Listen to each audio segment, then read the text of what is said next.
Last round na po, Magnus Carlsen versus Hans-Mog Niemann. Pareho silang leading. Kung sino manalo, definitely champion. Pag natabla, baka may magta-tie for first sila. Magkaka-tiebreakan. Ayan. So, E4, E5, Italian game. Abogrobe naman ko, age 6 lang yung ginawa ni Magnus kay Niemann. Pero C3 lang, mabilis tumira si Niemann. Ang ganda ng laban ito, guys. Grabe. Championship match last round. Ito talaga, ito matindi talaga. Magkalaban sila last round eh. This is the best thing that can happen na maglaban ulit sila, no? Championship match. Grabe ka-agresibo si Niemann, no? Age 6 lang, o age 6 lang, pero sinara lang ni Magnus. Kasling na si Niemann. Aggressive si Niemann dito, no? Mas mabilis siyang tumira kay Magnus. Nag-bishop lang po sa may E6. Alright, hinahamon po yung bishop. Kinapture lang ni Niemann yan. Knight D2 develop. Nag-develop lang. Queen D7 of course. Rook naman sa E1. Bakit po ginagawa yan? Usually kasi nilalagay doon yung kabayo. Yung mga typical na ikot nila. So, of course, para din sa open file in case na mag D4. Alright, so nag-iisip po ngayon dito si Magnus. Lamang na konti sa time si Niemann, ha? Mabilis si Niemann. Mabilis tumira si Niemann, guys. Rook lang po sa D8. Nag-knight na nga po sa F1. Intended to go knight G3 yan. Nag-rook lang sa may F2 or F7. Magdodoble siguro. Ayan. Medyo nagkunat. Nag-H3 lang.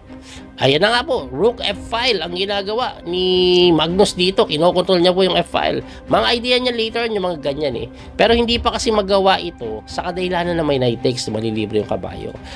Anyway, nag-knight na po sa G3. Tamang develop na. At hindi na nga makatalon na tuluyan. Tumira lang ng Queen C8. Umatras lang. Tingin ko bibigyan ng square tong knight eh. Tapos bibigyan pressure yung A6 eh. Tingnan po natin ha. So nag-bishop lang sa E6. Malamang gumanito na nga yan. Okay, ayan na nga po yung gagawin. Dinipor na. Kailangan na gumawa ng play. Kasi siya lang ang may play. Si Magnus lang may play sa F-file eh. So dinipor na po. Binuksan na po yung D-file dyan. Para makapaglaro na din yung tore. Nag-context. Ano kayong pakakapture? Di ko sure kung knight or pawn yan eh. Knight, pawn or bishop. Most likely pawn. Ayan, pawn na nga po yung ginawa. Para malakas yung sentro. C-file lang nabuksan. So, pwedeng magganito yan, no? Ayan, no? Yung C7 yung ang atakihin. Lamang pa rin po ng oras si Niemann ng konti, ha? Mabilis tumira si Niemann, ha? Wow. Very interesting yung nangyayari. Ganda ng pairing, no? Umatras! Oy, pinatake to. Ang tanong, paano mo didepensahan yan, Niemann? I'm looking at Queen A5 or A4. Queen din dito para may threat doon. Hindi. May ganito pala. Tapos gano'n. Nag-isip si Niemann kung anong gagawin niya.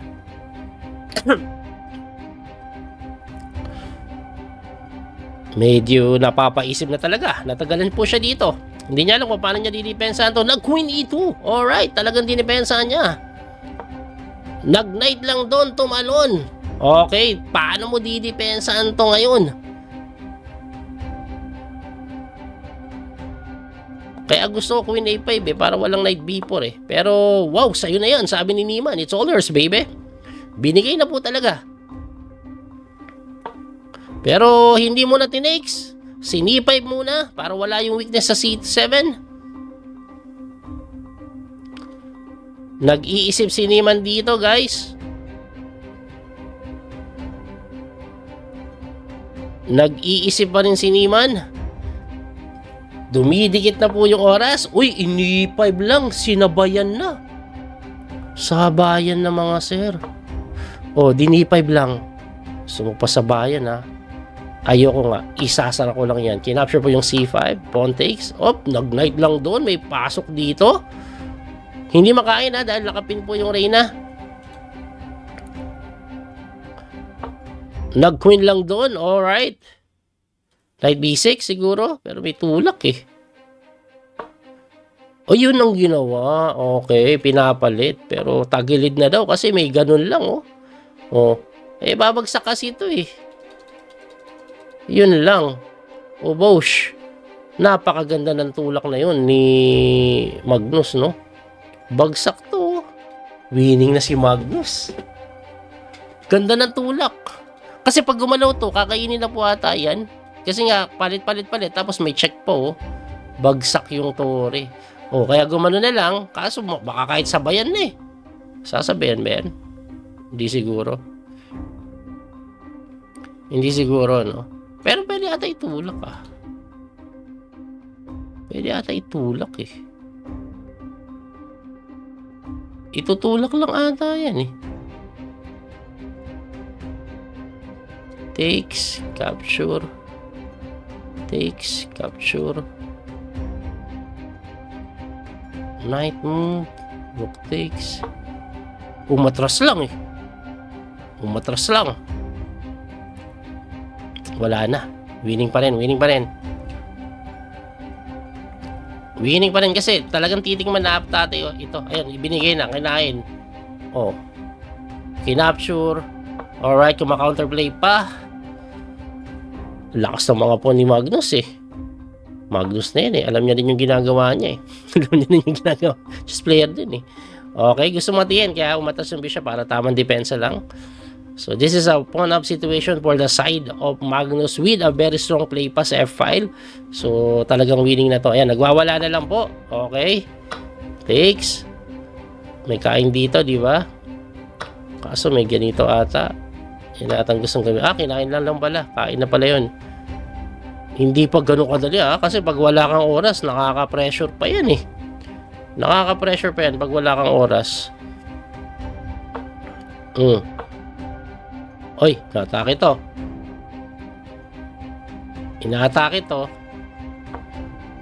Check. Ay, ganda ng check. Kasi may kain po dito eh. May kain dito eh. Grabe naman yun. Galing naman ito ni Magnus. Parang chess player din eh. Pwede ba to?